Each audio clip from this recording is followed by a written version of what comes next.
তোমাকে কি আমি মানা করেছি বাপু? যাও না বাপু, তুমি তোমার নিজের মতো করে ডাকোকে যাও। আহা, আপনি বিরক্ত হচ্ছেন কেন? বিরক্ত হব না? কি পীড়িতের কথা, তখন থেকে এক কথা ইনিয়ে বিনিয়ে বলে চলেছ। দেখো বাপু, আমি আমার মাকে ডাকি আমার নিজের ঢঙে, তাতে তোমাদের কোন বাড়াবাতে ছাই দিয়েছি গো? এ আবার কেমন কথা? ঠাকুর দেবতাকে ডাকার কোনো নিয়ম নেই? যার আছে তার আছে, আমার নেই। তা তুমি যে ডাকো, ডাকার সময় তোমার কি হয়? অমন ছটফট করো। কি করে বোঝাই বলো দেখিনি তোমাদের? মাধব, এই মাধব, এই মাধব। মাধবকে ডাকছো কেন? মাধবকে আমি একটু বাইরে পাঠিয়েছি, বলো কি বলবে? হ্যাঁ রে, আজ কি মন্দিরের সদর বন্ধ হবে না? এই হলো বলে। এনাদের একটু যেতে বল দেখিনি, আমাকে তো পাগল করে মারছে। ওই এখন বাবু তোমরা কেটে পড়ো দেখিনি। আচ্ছা তুমি অমন করছো কেন ঠাকুর? ভারী দেমাগ তো তোমার। না গো বাপু, দিমাগ টেমাক নয়, আমার ঘাট হয়েছে, আমি মরছি আমার জ্বালায়। তোমার আবার কিসের জ্বালা? সে তোমাদের আমি বোঝাতে পারবো না। বুকের ভেতরটা ধরপড় করে, চোখে জল চলে আসে। মা, ও মা, দেখা দিবি নে মা?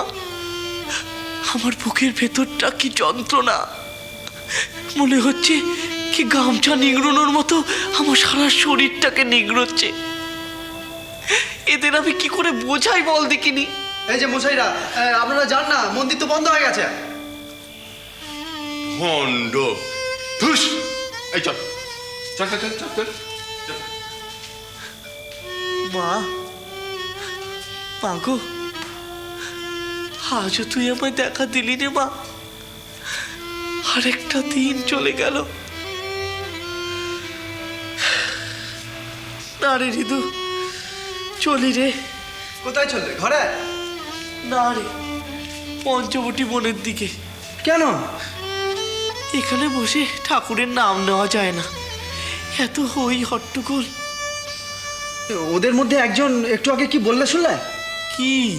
ভণ্ড। সে যে যাই বলে বলুক, ওরা কি করে বুঝবে আমার মনের দশা? আমি মরছি আমার জ্বালায়। মামা বলছি কি, এই এত রাতে পঞ্চবটির জঙ্গলে গিয়ে কি কাজ? ঘরে চলো। না রে ঋতু, ঘরে মন বসে না রে। তোকে বলেছি না, ধ্যান করতে হয় মনে বনে কোণে। ওরে কতবার তোকে আমি বলেছি, ভক্তি লাভ করতে গেলে নির্জন চাই, মাখন পেতে গেলে নিরিবিলিতে দই পাততে হয়, তাতে যাতে নাড়া না লাগে তা দেখতে হয়। এখানে এখানে মন্দিরের মধ্যে এত লোকজন, হই হট্টগোল, আমার মন নড়ে যায়। সবই তো বুঝলুম, কিন্তু সেই ভোর থেকে উঠে একই কর্ম করে চলেছো। পুজো, ধ্যান, জপ, তপ, শরীরটাকেও তো একটু জুড়ন দেওয়া দরকার। মামা এরম করলে কিন্তু তুমি অসুস্থ হয়ে পড়বে। বাজে বকিস না তো, তোর যত বিষয় লোকেদের মতো কথাবার্তা। এই শরীরটা আমার নাকি? তবে কার? এ তো মায়ের থান, মাকেই আমি ডাকি, সে কারণে শরীর ভাঙে ভাঙবে, থাকে থাকবে। না। সে কি রে, না কেন? তোমাকে আমি পঞ্চবটির জঙ্গলে যেতে দেব না। এই মেরেছে, যেতে দিবি না কেন? দেখো ছাড়, মামা, বাড়াবাড়ি করো না। তুমি যদি বাড়াবাড়ি করো, আমি কিন্তু ওই কামার পুকুরে গিয়ে দিদিমাকে ধরে আনবো। আমার চোখের সামনে তুমি এমন করে শরীরপাত করবে, সেটা আমি হতে দেবো না। ওরে হাতটা ছাড়বি তো? না না, তুমি ঘরে চলো, বিশ্রাম নাও, খাওয়া দাওয়া করো, তারপর কাল থেকে যেমন নিত্যকর্ম শুরু হবে তেমন চলবে। দেখো মামা, তুমিই তো বললে ধ্যান করতে হয় মনে বনে কোণে। তা বলেছি, তাতে হয়েছেটা কি? ওই বনটুকু বাদ দাও, ঘরের কোণে মন দিয়ে বসে ধ্যান করবে, ওতেই যে আবার হবে। না বাপু, তুই আমরা এখন ছাদ দিকিনি। না না, তুমি চলো চলো চলো। তুমি আরে কি করছিস? যাবো। তুমি তুমি যাবে কি না? দেখো মামা, বাড়াবাড়ি করো না। না, আমি তোমায় ও ঋতু শোন না। আরে দেখো মামা, এরকম করো না। তুমি তুমি শোন না ও ঋতু, ওরে তুমি চলো, তুমি শোন। আরে তুমি চলো ঘরে। ছেলে কাণ্ড দেখা যায়। ওরে ও ঋতু, কি কাণ্ড! দুই পাগলে জমেছে ভালো, যেমন মামা তার তেমনি ভাগ্নে। কেন? আরে ছোট ভট্টাচ, সে তো একটু আগে পুজো সেরে সবে এসে বসেছে। আচ্ছা। এমন সময় কোত্থেকে দু একটি ভক্ত বেশের লোক এসে হাজির। তারা বুঝি পুজো পাঠ সম্বন্ধে কিছু জিজ্ঞাসাবাদ করেছে, ব্যাস অমনি মাথা গরম, চললে সোজা পঞ্চবটির দিকে। এমন সময় আবার হিরে ঠাকুর কোত্থেকে এসে ধরেছে ঘরে নিয়ে যাবে। সে মামাও যাবে না, ভাগলেও ছাড়বে না। একেবারে পথের মধ্যে কাঁচা মাচা খুলে একাকার কাণ্ড। ও তেমন তো রোজই ঘটে। তাই তা ভালো বাপু, কিছু বুঝি না আমি রঙ্গ। তুমি আবার কি রঙ বুঝবে হে? কেন এত আয়োজন করে, এত শাস্ত্রপাঠ করে, এত বড় মায়ের মন্দির প্রতিষ্ঠা হলো, তা তার মধ্যে নিয়ম নীতি কিছু নেই? বেশি কথা বলো না, কেন? সেজে বাবুর কানে গেলে না একদম মারা পড়বে। ও কিন্তু আমি তো শুধু তোকে বলেছি। আরে বাবা, দেওয়ালেরও কান আছে। কিন্তু ভেবে দেখো, এত বড় একটা কাজ, এত লোকের আনাগোনা, প্রসাদ ভোগ, কিন্তু মায়ের যে মূল মন্দিরটি, যেটি হলো মহাপীঠের মহাপীঠ, তার পুরুত সে কিনা খাপাটে পাগলা।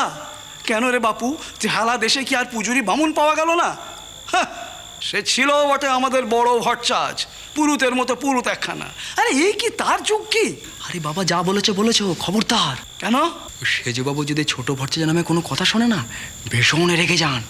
আরে সেদিন আমি তো আড়াল আবডাল থেকে ওই সেজবাবুর মুখের ভাব লক্ষ্য করছিলাম। ছোট ভট্টাচার্যকে দেখলে না, সেজবাবুর মুখ থেকে কেমন যেন স্নেহ, মায়া, মমতা সব ঝরে পড়ে। এ ছিল বটে আমাদের বড় ভট্টাচ, পুরুতের মতো পুরুত একখানা। আরে এই কি তার যুগ কি? আরে বাবা, যা বলেছো খবরদার। কেন? সেজবাবু যদি ছোট ভট্টাচার্য নামে কোনো কথা শোনে না, ভীষণ রেগে যান। আরে সেদিন আমি তো আড়াল আবডাল থেকে ওই সেজবাবুর মুখের ভাব লক্ষ্য করছিলাম। ছোট ভট্টাচার্যকে দেখলে না, সেজবাবুর মুখ থেকে কেমন যেন স্নেহ, মায়া, মমতা সব ঝরে পড়ে। আচ্ছা, ওই কালীঘাটের হালদার পুরোহিত নাকি আমাদের ওই জানবাজার জমিদারের ঘরের লোক? আরে হ্যাঁ, সে ওই ওদের বাড়ির বিগ্রহর নিত্য সেবা টেবা করে আর কি। তাই বলি কি, চেপে যাও, হাওয়া যেদিকে বইছে দাঁড় সেদিকেই টানো। আরে তাই তো টানছি। আমার যেন কেমন সব গোলে হরিবোল লাগছে। কেমন জানিস তো, ওই তরোয়াল দিয়ে দাড়ি চাঁচার মতো।